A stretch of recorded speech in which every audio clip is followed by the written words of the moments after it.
शर्मा जी की बेटी, सरल, सुशील और शांत, ये क्वालिटी थी सरस्वती की, जो कि शर्मा जी की बहू थी। क्या है बहू, जब देखो तब किचन में खटर पटर करती रहती हो, लेकिन खाने को कुछ देती ही नहीं। कैसी बात कर रही हो पीयूष की अम्मा? सुबह से 4 कप चाय, 2 बार नाश्ता और इतनी सारी बहू के हाथ की नमकीन तो खा चुकी हो, फिर भी ऐसा बोल रही हो? अरे कुछ तो डरो ऊपर वाले से। तभी वहाँ पीयूष आ जाता है।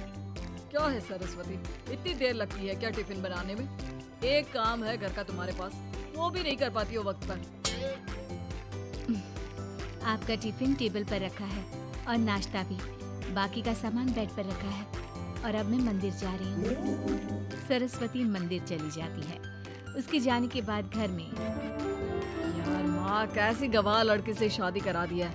मंदिर, पूजा, किचन और सास ससुर के सिवा इसे कुछ दिखता ही नहीं है कि कैसे खुद को स्मार्ट बनाकर रहना होता है। ऐसे लोगों से जुड़ना है, बातें करनी है, ऐश करना है। ये पैसा बचाओ और कुछ आता ही नहीं इस लड़की को। जो क्वालिटी तू गलत तरीके से बता रहा है ना, दरअसल एक अच्छी गृहिणी की वही सारी अच्छाई होती है बेटा। घर को चलाना, समाज में इज्जत दिलाना और घर वालों का ख्याल रखना, और चाहिए ही क्यों? अरे क्यों नहीं चाहिए कुछ और? लड़की ऐसी होती है कि घर आए तो पूरा घर बदल कर रखती है, सभी को खुश रखे। लेकिन बहू के अंदर तो ये सारी क्वालिटी है ही नहीं। अरे खुश तो उन्हें रखा जाता है जो खुश रहना जानते हैं। तुम लोगों को तो कोई खुश नहीं कर सकता। पिताजी, अब आप ही लोग सोचिए, क्योंकि मैं किसी और से शादी करना चाहता हूँ। आप लोगों को बहू के साथ रहना है या मेरे साथ?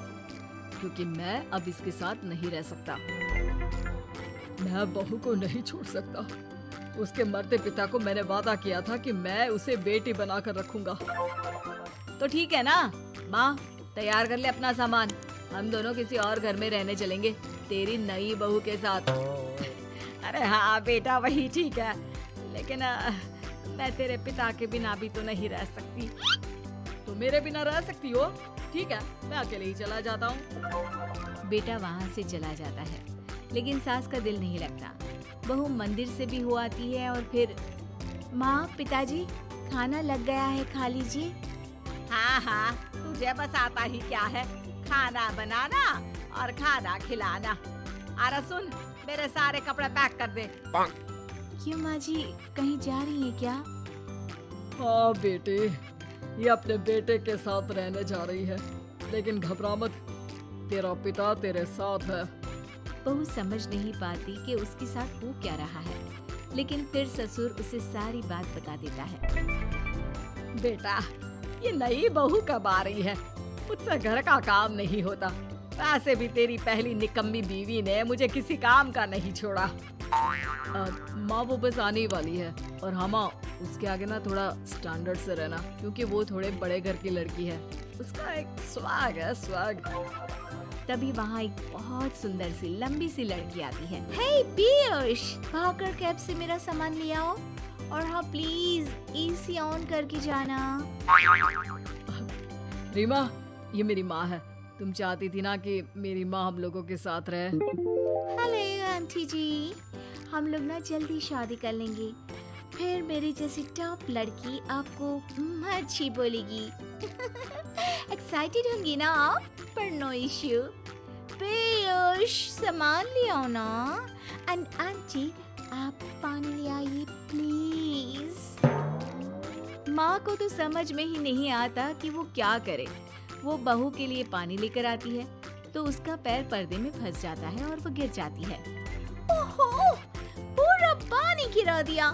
कांच का ग्लास क्यों छूती है जब हाथ पैर नहीं चलते? कितनी मुश्किल से मैंने और पीयूष ने ये गृहस्थी बनाने की कोशिश की है। अरे पर तो क्या हो गया, एक गिलास ही तो टूटा है। अपने घर में तो रोज एक तोड़ती हूँ, लेकिन मजाल है सरस्वती कुछ कहे। और हाँ, मैं पानी वानी नहीं पिलाने वाली, मुझे ऐसी कोई आदत नहीं है। बहू हो, बहू की तरह रहो, समझी? तभी वहाँ पीयूष आ जाता है, जिसे देख रीमा रोने लगती है। देख लो अपनी माँ को। गोटी सुना रही है। और अभी तो मैं आई हूँ, थक गई थी, बस पानी क्या मांग लिया। कह रही है बहू हो, बहू की तरह रहो।